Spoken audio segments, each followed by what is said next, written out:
Everybody, okay, so you go out and you take some photos and you're going to open up one of your images and you're going to start to edit it. My question to you is, I'm going to give you one dirty word that a lot of people have trouble with, including me in my earlier days, and that is, what is your vision to take that image from point A to B in using your editing software? I'm going to share with you a 3-step process that I learned on how to edit my image to give me direction based on my vision, no matter what software that you use for editing. Are we ready for this? Let's do it.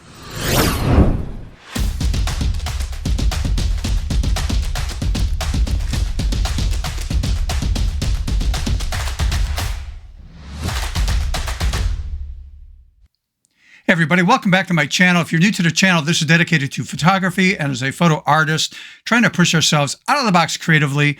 Let's jump into today's program. I got a lot to cover, and this is going to be a little bit of on the lengthy side. I promise you I will work with 2 projects here in Photoshop. One I did in the past. I'm just going to break down to show you how I approached it. The other one, I'm starting from scratch. Never edited this image before. So I just want to share with you before I get into the 3 steps that I learned years ago on how I approach and process an image in Photoshop. But you could use the same technique no matter what editing software that you use. But I got to make sure you understand a few things here.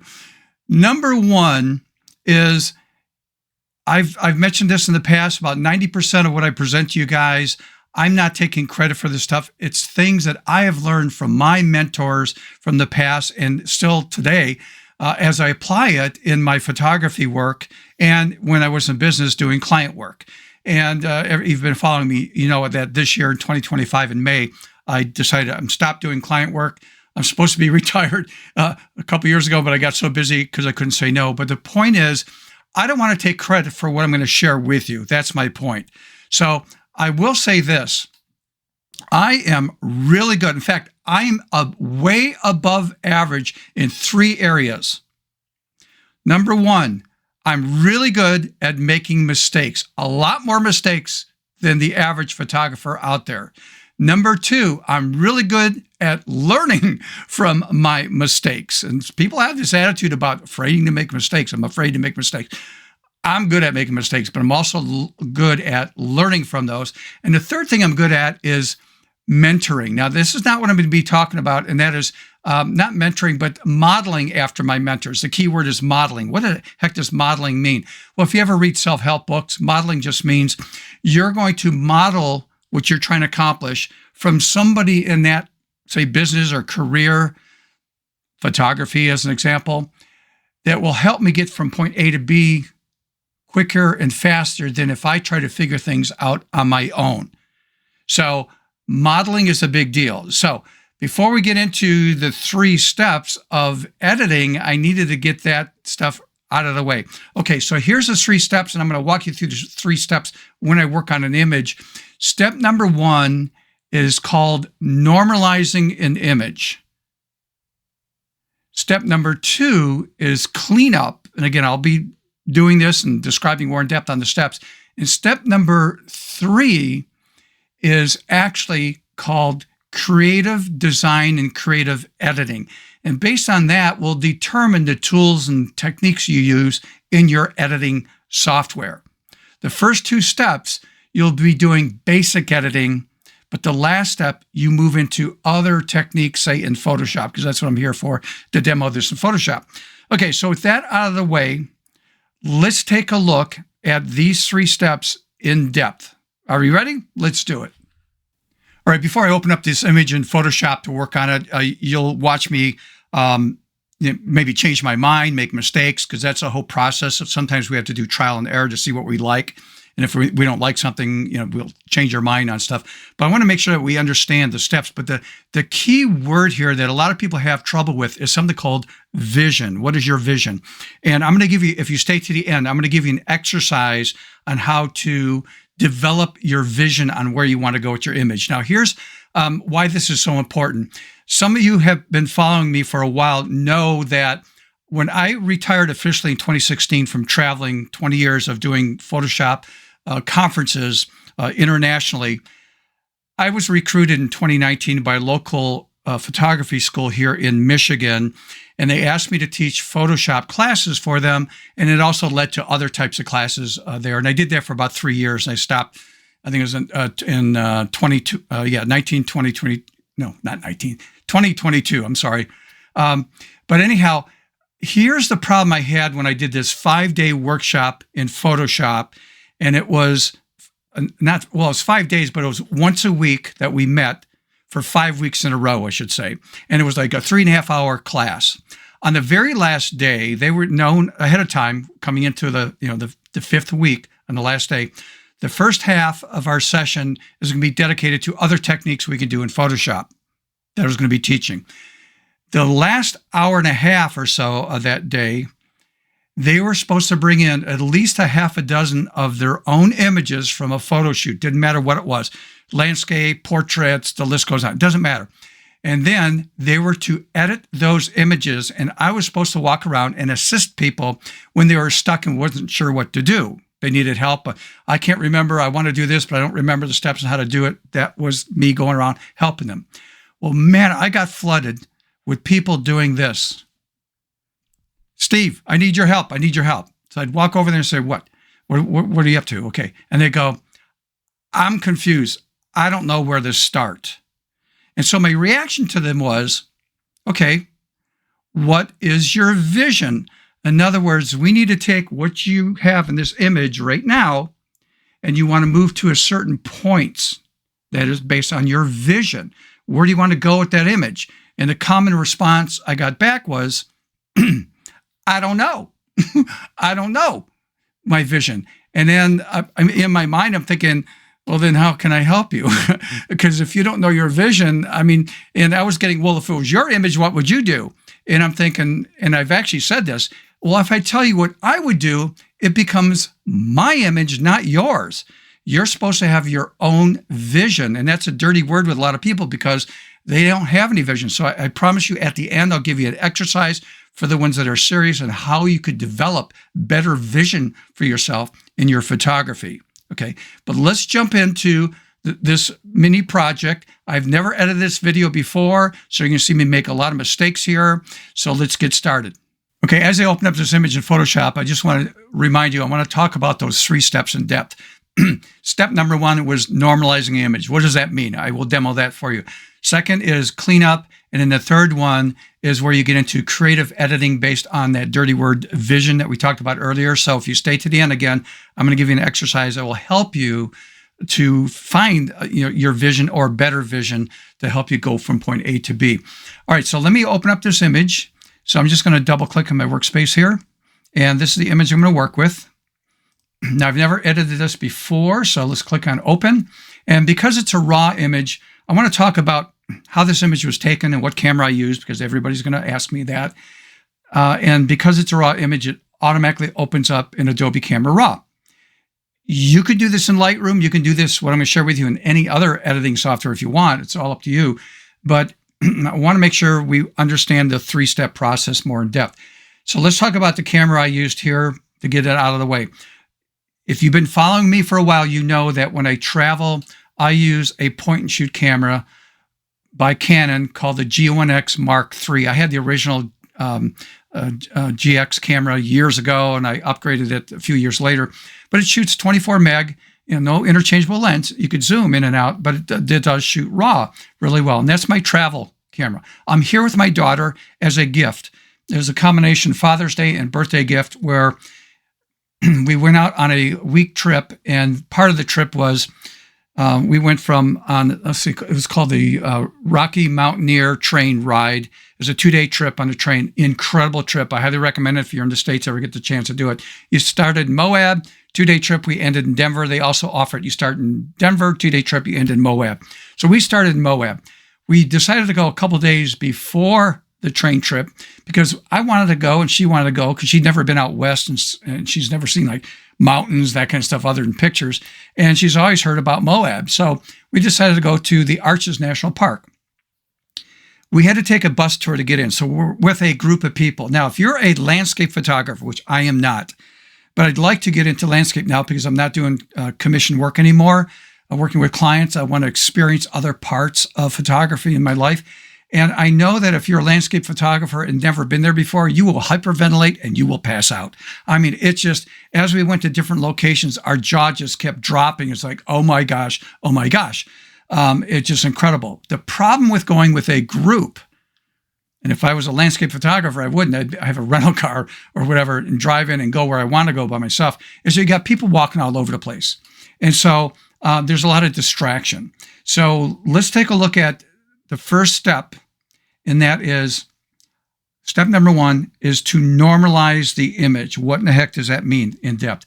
2 things. Number 1, I want to have proper exposure, not based on my vision. In other words, sometimes we want an image to be slightly overexposed versus underexposed.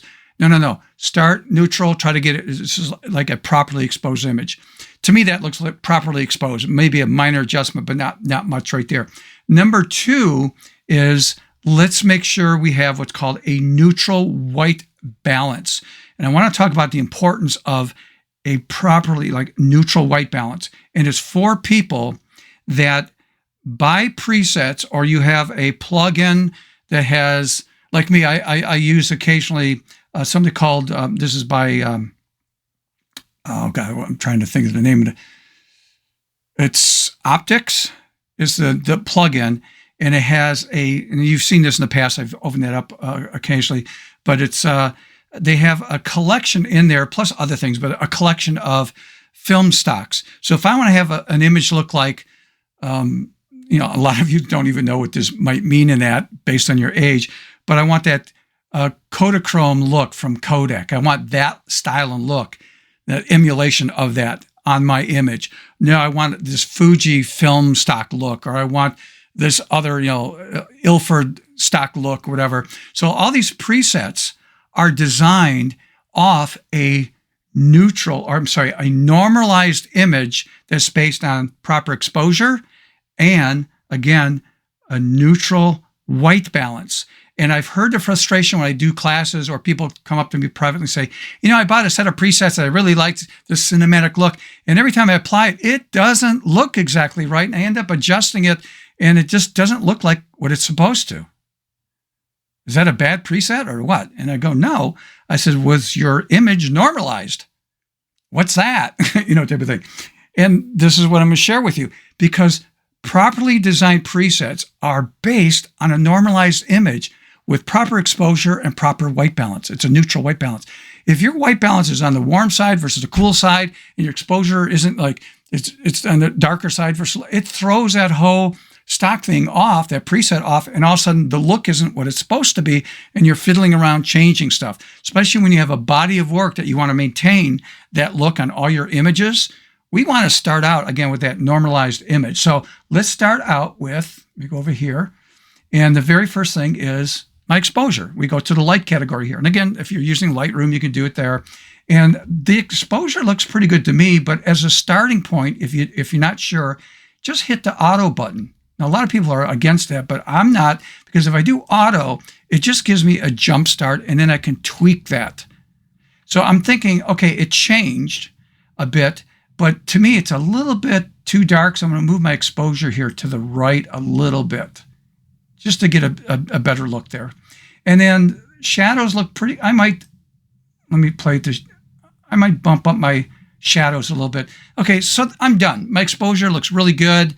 Properly exposed, and now let's go to the white balance.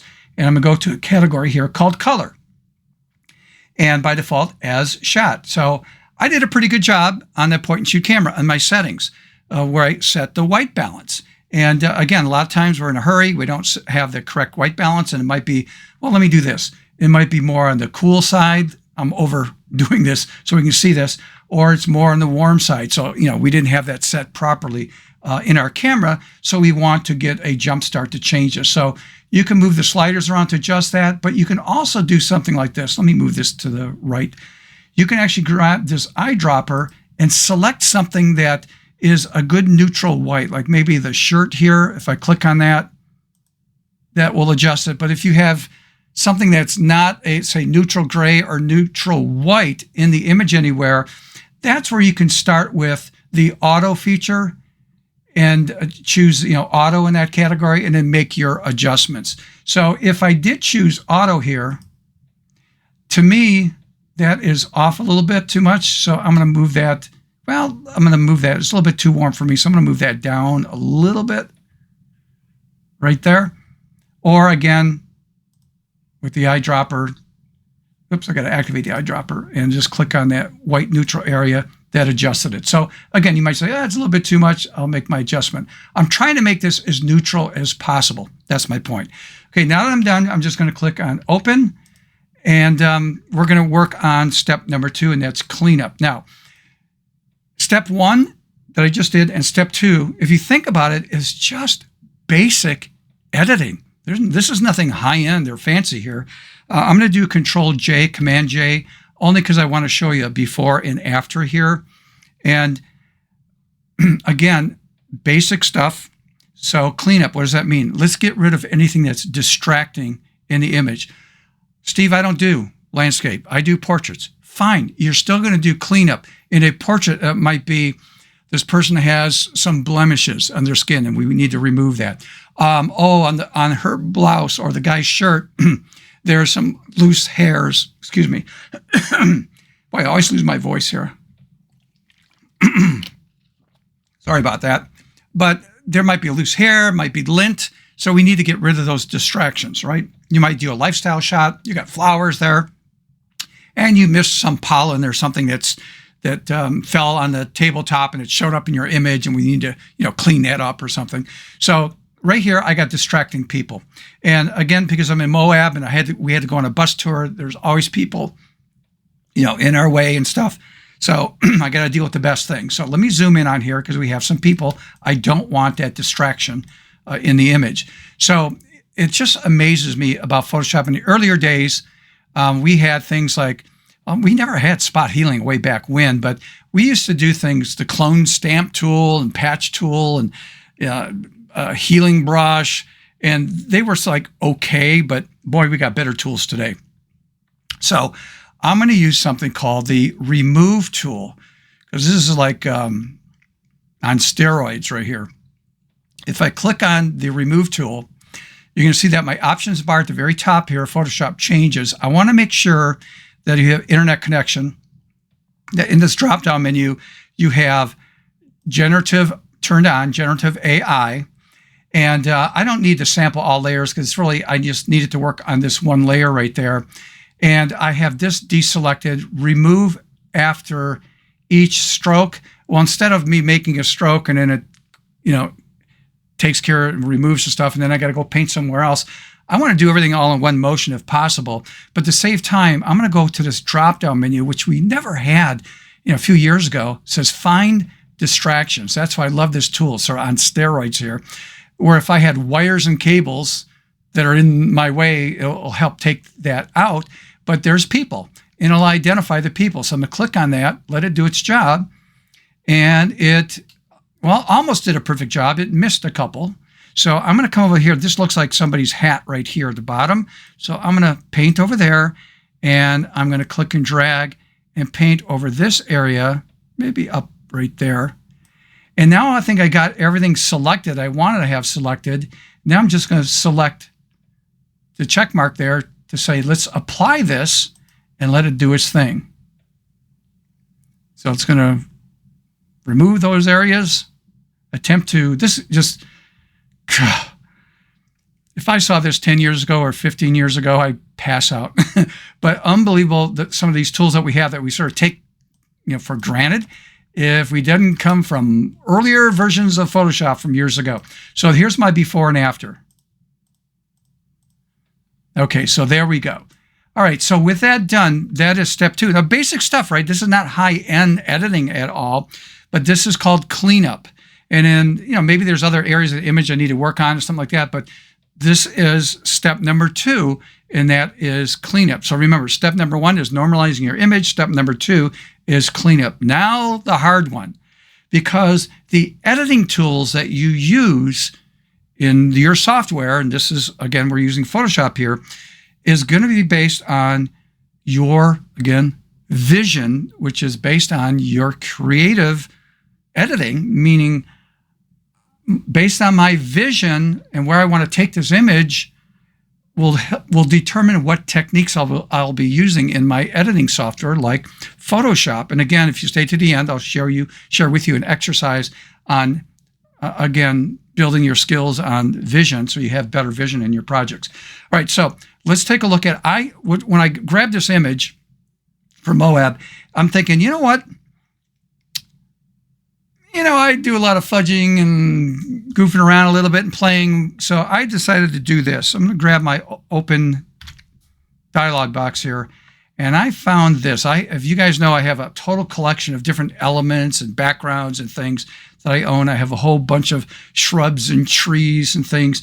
And so I'm going to open up this image right here. And it's a PNG file, which means it is a transparent background. I don't have to worry about cutting this out. But I'm thinking this, when I'm looking at this image, this is before I processed this, I just looked at this image as a starting point and I'm thinking, I'd like to frame this image and have a little bit more balance in it by taking all this shrubbery or trees here, and I'd like to put some over here on this side. So I'm going to go find something in my, I have a dedicated hard drive that has a collection of things that I've purchased or made over the years. And so I'm going to drop in this. And so I'm going to take this, just do a click and drag over to that tab right there, drop it down, click on yes to accept that. Now, what I'm going to do is, going to tell you trial and error. I'm going to make mistakes in that. Control-T, Command-T on a Mac to activate my free transform tool. That's way too big. I'm just going to resize this. And I'm going to move this over in the corner. And again, I'm just sort of playing with this. I'm going to hold the Shift key down, maybe expand that a little bit. So, okay, I'm just not going to keep going on and on because it's going to be too long of a video. So I'm going to accept that, enter on the keyboard. So I'm framing that. Let me pull this down a little bit. I'm framing this here based on this to add a little bit of a balance here on that landscape shot. Now, before I go further, I can hear some of the hard-nosed people out there. Are you going to call this photography? And the people who have been following me for a long time know that my answer is going to be, no, this is not photography. I'm a photo artist, and a photo artist is somebody who uses a camera and software to create their art and vision. So even though it's under the category of landscape photography, really, I'm a photo artist here, modifying based on my, again, vision on what I want to do with this image. Now, here's where we go into, now I'm starting to be creative based on that vision, which means I have to do some creative editing. And I have to know that these features are available to me in Photoshop. So an example, well, this doesn't look right based on that. Color-wise, this is brighter. So what I want to do is I want to tone this down a bit. And I think the saturation's too strong. And it's not the same green. It would probably be the same or similar type green there. So what I'm going to do is come here to the Oreo cookie dipped in milk, and I'm going to choose hue and saturation. Now, again, people who have been following me know that if I go over here to hue and saturation here in properties on the far right, and I push the saturation up or down, it's affecting the entire image. I don't want that. So what do? Well, we learned something called, as a concept in layers, called clipping mask. And what does that mean? Well, I can clip this to the layer below. So it only affects this tree over here. So how do I do that? There's a lot of different ways of doing it. A simple way is in the properties panel. There's an icon right here that we can choose. That's what I'll use here. But I've done other ways for you in past videos where if I hold the Alt key down or Option on a Mac and hover between the two layers, you see that symbol change. I can click down on that. I could right mouse click here in the gray area, and in the drop-down menu, you can find Create Clipping Mask, or you can go to a drop-down menu and find it there, because there's different ways of, doing the same thing in Photoshop. But I'm just going to click on this. It's very easy. So it clips. It indents it and puts a little arrow pointing down. Visually, it tells me if I save this image and come back next week or something to continue on, I know that that is a clipped non-destructive layer because of that indent pointing down to that layer. So now when I come over here to saturation, watch what happens when I bump it up versus all the way to the left. So I'm just tweaking this a little bit, pulling that down. And if I want to come over here to the hue, and again, you're changing the hue, the color of that, I might modify that a little bit, just playing with that and saying, that looks close enough. The average person looking at that wouldn't know I did what I did. You people know because you're watching me. But if you saw this image totally edited and changed, if I just showed you the finished product, you wouldn't know that. Okay, so now that I tweak that, the next thing I'm looking at and thinking about doing is, let's see. I'm going to do a visible stamp layer. Now, if you've never seen me do that, I have done this a lot in past videos.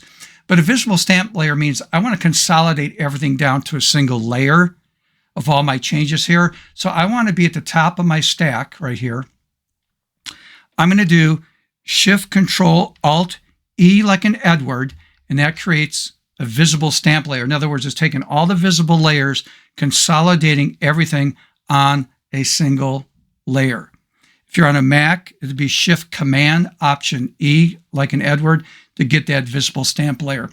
And what I'm going to do on this is, you guys know that I'm not big on sharpening because I do a lot of, I photograph people. And the last thing I want is super tack sharp images that now I got to really work on the skin and all this other stuff. But I do what I call selective sharpening in an image. And this is something I would definitely do in landscape work. Even if I didn't add this tree right here, this is what I would do. I'm going to go to, now again, if I turn this on and off, you can see that right here. If I turn off that layer by selecting the eyeball and I turn it back on, so on and off right here, you don't see any change. Why? Because nothing below it has changed. It's all these layers consolidated there. I'm going to go, you could use a plugin, a third-party plugin, if you really want to get into some unique sharpening, but I'm just going to go to Filter drop-down menu here, come down to a category called Sharpen, and I'm going to use Smart Sharpen. The reason I use Smart Sharpen here because it's smart. I don't want to use dumb sharpening. I'm just being sarcastic, okay? There's other sharpening techniques, but I just want to, let's say, for demo purposes, I'm really cranking that up. So if you take a look at the before and after, man, Steve, that's killed. That's a killer. Yep, that's fine. That's what I want. Okay, so I'm over-exaggerating this so we can see this on the YouTube channel. Okay, now what I'm going to do is I'm going to add a mask to this. And I'm going to hold the Alt key down. This is the mask icon right here in Layers. I'm going to hold the Alt key down first, Option on a Mac. And if I click on that, I added a mask, but look what it did. It put in the color black. It filled it in on the mask. Remember, on masking, white reveals the information on that layer. Black conceals. So the black is concealing the sharpening. If I hide that, if I hold the Shift key, see there? Now I can see that. Hold the Shift, click, and again, I'm activating that mask. Now let me undo this for a moment. And let's say I forgot. In other words, I came down here, I go, oh, I need to do a mask. Oh, shoot, I needed that to be filled in with black. Well, you could go to Edit drop-down menu, come down here to Fill, get the dialog box, go to this area here and say, oh, I need to fill it black, and it'll fill in that area with black. That's a lot of steps. If I just select this, I'm just going to do a shortcut keystroke, and that is Control-I or Command-I on a Mac, and that's just inverting that. Okay, I think under Image drop-down menu, Adjustment, where is it? This is, let me go to Select. I can't remember. I'm sorry. Let me go to Layer. I'm having Layer Styles. Well, anyhow, this is the, how do I say this properly?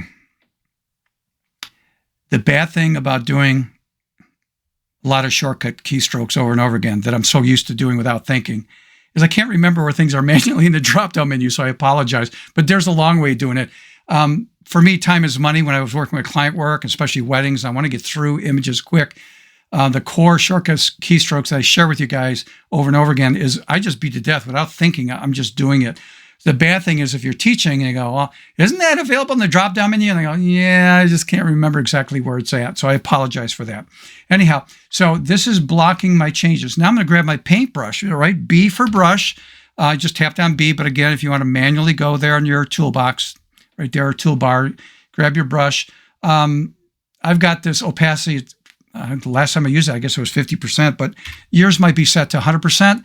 I'm just going to tap on 5 for 50% right here in the option bar, and I want to paint in white. Well, I'm looking down here, and doggone it, black is on top. And by the way, my brush is too big, so I'm going to make that a little bit smaller here. So what I'm going to do here is just tap on the letter X on the keyboard. Watch my chip colors change. X on the keyboard, it flip-flopped the chip colors real fast. Now, I call this painting in selective sharpening where I want it. So you'll see me a lot when I do portrait work or a model and she's wearing some really cool jewelry and I want to just, enhance that jewelry. This is the technique I use a lot. She has a really cool outfit with a lot of details in a leather belt that has some carving in it. And I want to bring that out.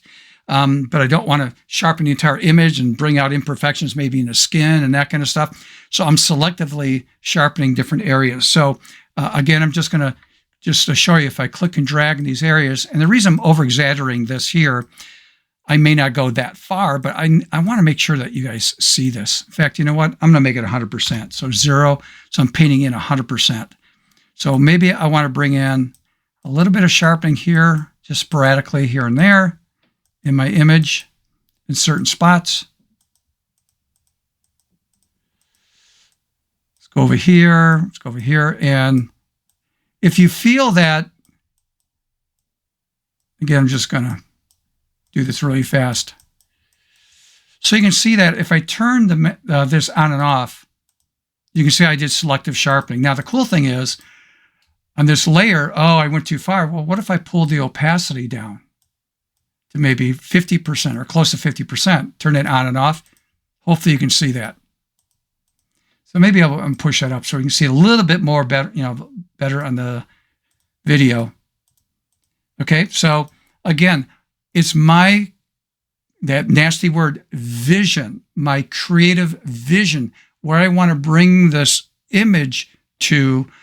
I have to know the editing techniques in my software to get me to that vision right there. Okay, now that I have that done, I'm thinking, again, I'm sort of shooting from the hip here. You know what? I'm going to do this again. Shift Control Alt E like an Edward. Shift Command Option E on a Mac. I'm doing a visible stamp layer because, again, I changed my mind on something. I could have done this earlier, but I didn't. And that is, I want to, the sky is too boring. It's just blue right there. So we know that we have a feature we've had quite a long time, which in the earlier days, was like, to do something like this, took a while. Under the Edit drop-down menu, there's a feature in there called Sky Replacement. I haven't used that in a while, so let's choose that. And again, it's going to think about this image, find where the sky is. I'll let it do its thing. The last time I guess I used this is what I picked. But in the drop-down menu, you have different categories. Let me close this out. For the people who have never seen this, we got blue skies, spectacular skies that you can take a look at, different sunsets. Well, there's really no sunset here in the background, so I'm going to stay with the blue skies. You could buy sky backgrounds and collections and bring it into Photoshop here if you want. And so let me just change that to this right there. And I don't like that. I'm not a fan of that. And I'm not a big fan of that. You know what? I like this one better. So again, personal taste. My vision, right? You might say, I like that one better. That is now your vision, right? Where you want to go, because it's your image, not mine. All right, so this is my image. I'm going with that. And then I'm not going to get heavy into this, but you could change like the brightness of this. If I move this to the side, I'm brightening it up versus let's pull it down. I don't like that. So it looked pretty good right there. maybe about right there. And then, again, I'm not going to go into depth on this because I've done stuff in the past on these things. I want this on a new layer and click on OK to accept that. Okay, so it puts it in a folder here for me, so I can turn that on and off, and that looks pretty good right there. Now, the last thing I might want to do before I do it before and after, and I'm going to show you a second image quick, and then, again, if you stay to the end, I'll share with you an exercise and give you examples on how you can sort of build your experience on helping you find what your vision is. Because right now, when you're new, a lot of times, again, doing classes, a lot of people, I don't know. I don't really have a vision. How do I develop my vision? So that's what I'll share with you. Okay, so right there, I might do something like, let's go to curves. And I'm going to push this, and let's go down. I'm going to push this down. So it looks like about like that. Now, this is non-destructive. And what really I need to be above the sky, Stephen. Thank you very much. So make sure I'm above everything right there. I told you I was going to make mistakes. And then after I got that done, usually when you're using like levels or curves and you're applying something, it affects the color a bit. And if I go to the drop-down menu here for blending, if I choose luminosity, it tends to have a less impact on, say, saturating the image versus normal. And now that I have that done, I'm going to grab my paintbrush. So again, B for brush. I'm going to make this bigger. Make sure it's a soft edge brush. And I'm going to paint in black. So I see my chip color is black right there.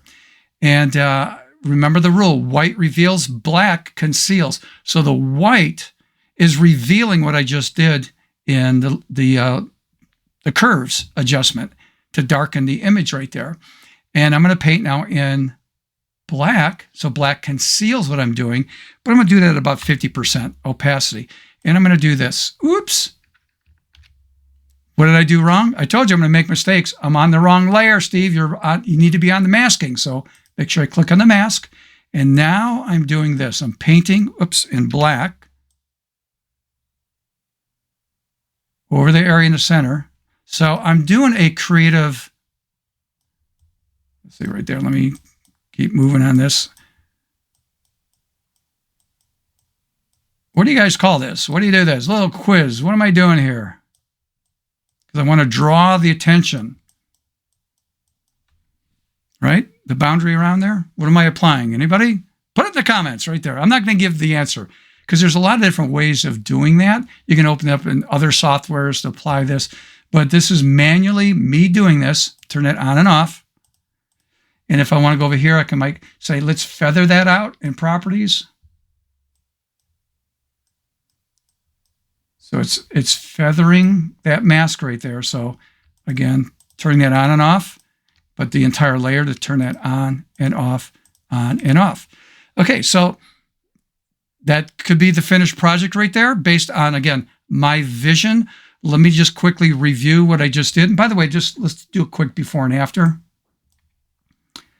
I'm holding the Alt key down, Option on a Mac. If I click on the eyeball, it hides all the other ones. So that's what I started with. That's before, that's after, before, after. Okay, so let's review the 3 steps, and that is number 1, I normalize the image. I'm doing basic editing techniques, right? Nothing fancy, because I'm affecting my exposure, and I want a neutral white balance to start with, because maybe I'm going to apply, again, like I said, a preset or something to this. And I know, but I didn't do that here, but let's say I did want to do that, and I want that film stock to look proper. The second step is cleanup. I got rid of the people there and any other distractions. If you're not doing landscape, it might be a portrait. Maybe there's lint or something. Some loose hairs on somebody's shirt or blouse need to take away. You're doing a tabletop and something's accidentally got on the tabletop that you got to remove, or anything that's, again, distracting. So it's called cleanup. So again, you're using basic tools to do that. But when you get to step 3, and that's creative editing, that's based on that nasty word vision, based on where you want to take this image, will determine, well, what editing tools in my software am I going to use to get me to that point based on my vision? So hopefully this makes sense. Okay, so let me close out of this and show you a different image, but it's already done. I'm just going to zip through it really quick. And then when I'm done with that, we'll take a look at, well, how do I develop my skills for the word vision? All right, let's do it. Okay, I told you this is going to be a long one, a video, but I'm going to zip through this and do the ending here and share with you a technique to build your vision. So, by the way, if you're learning anything, if you can do me a favor, and that is like the video, subscribe if you have not subscribed, hit that notification bell. Next time I upload a video, you'll get notified on that. And I do videos like once a week on a Wednesday, but I also interject some other things once in a while. So I'm doing more than, say, 4 a month for you guys. The other thing is I want to thank people that have been supporting the channel by going to buymeacoffee.com/Stephen Photo Artist. The link is right here at the bottom of the screen, and it's also in the show notes. All right, let's take a look at this image I did in Nashville, beginning of 2025 in a workshop.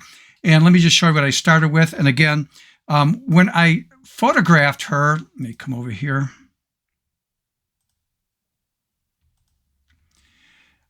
I already thought in my mind what I was going to do with this because there was the theme of music. She's holding a guitar. So just to save time, I did that first step, and that is normalizing the image that we talked about earlier. And I did the cleanup stuff. She had a little bit of lint and stuff on her outfit and that, and polished all that kind of stuff up. Now, when I brought it into Photoshop, one of the first things I did, because I knew I was going to add some smoke and fog at the bottom of the image, I actually cut her out. So she is actually in this image right here, or layer, I should say. So when I turn that on and off, you don't see any difference because it's just a cutout. There's no adjustment. But down here is where I added this layer, and I wanted the layer behind her. That's why I cut her out, to create that illusion that we brought in smoke behind. And again, this is just on a screen blending mode. And then over here, I have a collection of different microphones. I decided to drop in that element because, again, it does not exist. A reminder to new people, this is not photography. This is being a photo artist. Remember the rule? Somebody who uses a camera and software to create their art and vision. So I was already thinking about this in advance because I have a collection of all these things. Next is I added some more smoke to that, but I want it in front. So I'm adding some depth. A little bit of smoke in the back and some in the background there. I had some music sheets floating around or falling down like that. So I added that to add to the composition. And then let's move that up. And then I did a visible stamp layer right here. And then I duplicated a layer there, but I did a blending mode of multiply. Let me activate that. So multiply blending mode. And then I masked this out. And this is just another technique of creating something called, what do we call this? And I know some of you maybe in the comments are going to say, oh, you're doing a vignette. And I would say you're half correct. To me, this is called a custom vignette. Too many softwares just do a perfect, elliptical shape. And I don't want that perfect thing. So I tend to like to do what I call a creative custom vignette. And again, there's different ways of doing it. I did it with multiply there. And then, so there's the before and after on that vignette. And then I just added my signature there. So again, an example of, I start with a base image and I walk through what I just did on that landscape, but this was for you guys real fast, just to show you the concept. So let me close out of that. Not going to save it. And now, how do I build my vision? So let's talk about building, what can I do as an exercise? So let me minimize this and let's take a look at a couple websites and then I'll share with you an exercise you can do. And then I'm going to end this video. All right, so let's build our skill with our vision. Okay, let's do it. All right, so again, this is one of those things that I can't take credit for. I was taught this by other people. I've been doing this for years. And that is when I heard this concept of vision, and I basically go, I don't have enough experience. I don't have vision. I don't know what I want to do with these images. What you want to do is, if you're a landscape photographer, go just, instead of watching TV or, reading a book, do this once in a while, once or twice a week. Create a folder on your computer, label it vision. And let's say you're a landscape photographer. Go do a search for landscape photography, images. Don't think, don't analyze. Anything that you are attracted to, do a screen capture. Everybody's got a screen capture software. that they could use for free, or you can buy some. But I know the Mac, you have it, and if you're on a Windows, you do have it. I think it's called Snippet or something on a Windows platform. Mac, I don't know what it's called. But the point is, I can capture an image, and what I want to do is dump it in my folder. Dump it in the folder. So as I'm and again, don't think about why I like this image or whatever, this landscape. Just dump it in there, dump it in there, dump it in there. And then when you have time, when you got a lot of images, you sit down, grab your favorite beverage, and just chill, look at the images and start to analyze those images and say, why do I like this image? What is going on here with this person that, is doing this image? And so you might discover that, wow, these images are like super tack sharp, and I'm really attracted to that kind. So you know that. So that's something that you might want to apply to your landscape image when you process. The image colors are really saturated versus I'm attracted to things that are toned down a bit in saturation. These are the things you're going to discover that you're attracted to, and it helps you formulate your vision. So when you go out to do a landscape shoot, or you're going to photograph a person or something, you got some guidelines. I guess that's my point. So let me share a couple websites with you just to show you an example. I've actually worked with and known Brooke Shaden for a long time. If you take a look at her images, a little bit on the dark side here. So I'm going to click on this. And one of the things you'll notice that her images, number one, her design choice on creativity means she wants a square image. So she's going to be using a crop tool to create the square image. She's in galleries, she sells prints, and she doesn't care if somebody buys, a 10-inch, 12-inch, 20-inch image. The aspect ratio is the same. She doesn't have to worry about cropping. If somebody wants, a different aspect ratio, you got to worry about cropping situations, right? You might be missing part of the image. She doesn't worry about that because she goes with the square. She tends to mute her colors. She pulls down the saturation of her colors, but she'll bump up a little bit on the reds. That's just, again, her style. And again, if you take a look at her work, everything's square, the colors are muted, except when you see any kind of red, the red sort of pops a little bit more than normal. So this is, you just find out if you're attracted to this type of work, you start leaning toward that. Okay. If you take a look at a good friend of hers, which I've actually had the privilege of working with, and that is, again, Lindsay Adler. Lindsay, let me just go over here to this image, tends to be very bold with her colors and stuff, and very creative in her lighting and stuff. So her vision also is based on her lighting that she's doing when she takes her images. So there's a lot of reds you'll see in her images, but she'll do some really creative things with lighting. She'll use different gel colors and stuff like that, where she's not into compositing like she is so much like with Brooke Shaden. So again, you want to find what you're attracted to and capture those images and dump it in the folder, and then start looking at things. And it starts developing in your mind what you're attracted to. And that way you can approach that with your own personality and twist, right, into your images. Hopefully that makes sense, because I've done this, years and years ago, and I still do it to today.